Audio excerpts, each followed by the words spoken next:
नमस्कार, आप सभी का एक बार फिर से स्वागत है हमारे चैनल भक्ति ज्ञान में। आप सभी को निर्जला एकादशी की हार्दिक शुभकामनाएं। आइए सुनते हैं निर्जला एकादशी की पौराणिक व्रत कथा।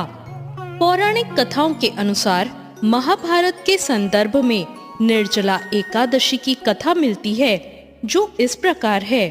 एक बार हुआ यूं कि सभी पांडवों को धर्म, अर्थ, काम और मोक्ष प्राप्ति के लिए महर्षि वेदव्यास ने एकादशी व्रत का संकल्प करवाया। अब माता कुंती और द्रौपदी सहित सभी एकादशी का व्रत रखने लगे, लेकिन भीम खाना खाने के मामले में काफी प्रसिद्ध थे और उन्हें बहुत भूख लगा करती थी। उन्हें भूख बर्दाश्त से बाहर होती थी, इसलिए उनके लिए महीने में 2 दिन उपवास रखना बहुत कठिन था। जब पूरा परिवार उन पर व्रत रखने के लिए दबाव डालने लगा, तो वो इसकी युक्ति ढूंढने लगे कि उन्हें भूखा नहीं रहना पड़े और उपवास का पुण्य भी उन्हें मिल जाए। अब उधर पर आई इस विपत्ति का समाधान भी उन्होंने महर्षि वेदव्यास से ही जाना। भीमसेन वेदव्यास जी से बोले, परम बुद्धिमान पितामह, मेरी उत्तम बात को सुनिए।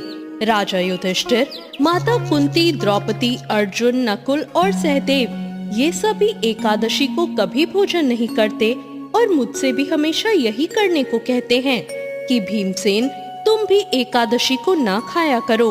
किंतु मैं उन लोगों से यही कहता हूँ कि मुझसे भूख नहीं सही जाएगी। भीमसेन की बात सुनकर व्यास जी ने कहा, यदि तुम्हें स्वर्गलोक की प्राप्ति अभिष्ट है और नरक को तुम दूषित समझते हो, तो दोनों पक्षों की एकादशियों को भोजन मत किया करो। भीमसेन बोले, महाबुद्धिमान पितामह, मैं आपके सामने सच्ची बात कहता हूँ। एक बार भोजन करके भी मुझसे व्रत नहीं किया जा सकता, फिर उपवास करके तो मैं कैसे रह सकता हूँ। मेरे उदर में व्रत नामक अग्नि सदा प्रज्वलित रहती है, अतः जब मैं बहुत अधिक खाता हूँ तभी ये शांत होती है। इसलिए महामुने, मैं वर्ष भर में केवल एक ही उपवास कर सकता हूँ, ऐसा उपवास जिससे स्वर्ग की प्राप्ति भी सुलभ हो जाए और इसे करने से मैं कल्याण का भागी भी हो सकूं। ऐसा कोई एक व्रत निश्चय ही करके मुझे बताइए, मैं उसका यथोचित रूप से पालन करूंगा। व्यास जी बोले, भीम, ज्येष्ठ मास में सूर्य वृष राशि पर हो या मिथुन राशि पर शुक्ल पक्ष में जो एकादशी हो, उसका यतन पूर्वक निर्जल व्रत करो। केवल कुल्ला या आचमन करके मुख में जल डाल सकते हो। उसको छोड़कर किसी प्रकार का जल विद्वान पुरुष मुंह में ना डाले, अन्यथा व्रत भंग हो जाएगा। एकादशी को सूर्योदय से लेकर दूसरे दिन के सूर्योदय तक मनुष्य जल का त्याग करे तो ये व्रत पूर्ण होता है। तदंतर द्वादशी को प्रभात काल में स्नान करके ब्राह्मणों को विधि पूर्वक जल और स्वर्ण का दान करे। इस प्रकार सब कार्य पूरा करके जितेंद्रिय पुरुष ब्राह्मणों के साथ भोजन करे। वर्ष भर में जितनी एकादशियां होती हैं, उन सब का फल निर्जला एकादशी के सेवन से मनुष्य प्राप्त कर लेता है, इसमें कोई संदेह नहीं है। शंख, चक्र और गदा धारण करने वाले भगवान केशव ने मुझसे कहा था कि यदि मानव सबको छोड़कर एकमात्र मेरी शरण में आ जाए और एकादशी को निराहार रहे, तो वो सभी पापों से छूट जाता है। एकादशी व्रत करने वाले पुरुष के पास विशाल काय, विकराल आकृति और काले रंग वाले दंड पाशधारी भयंकर यमदूत नहीं आते।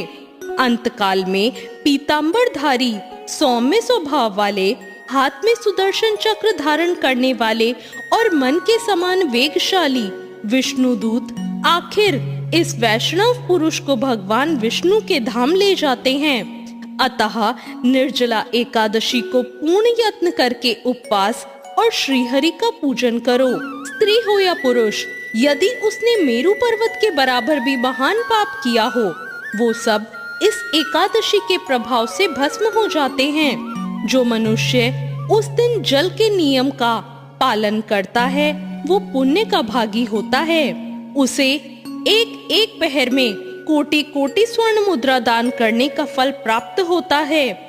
मनुष्य निर्जला एकादशी के दिन स्नान, दान, जप, होम आदि जो कुछ भी करता है वो सब अक्षय हो जाता है। ये भगवान श्री कृष्ण का कथन है। निर्जला एकादशी को विधि पूर्वक उत्तम रीति से उपवास करके मानव वैष्णव पद को प्राप्त कर लेता है। जो मनुष्य एकादशी के दिन अन्न खाता है वो पाप का भोजन करता है।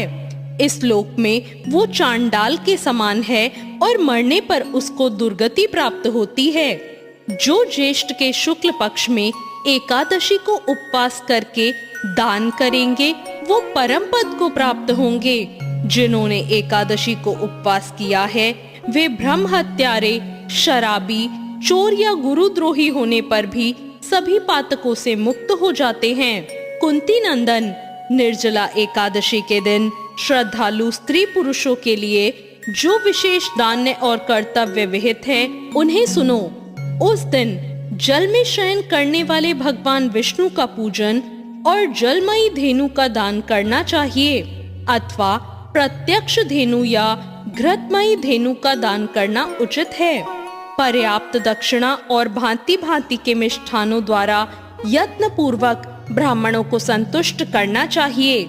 ऐसा करने से ब्राह्मण अवश्य संतुष्ट होते हैं और उनके संतुष्ट होने पर श्री हरि मोक्ष प्रदान करते हैं। जिन्होंने शम, दम और दान में प्रवृत्त हो श्री हरि की पूजा और रात्रि में जागरण करते हुए इस निर्जला एकादशी का व्रत किया है, उन्होंने अपने साथ ही बीती हुई 100 पीढ़ियों और आने वाली 100 पीढ़ियों को भगवान वासुदेव के परम धाम में पहुंचा दिया है।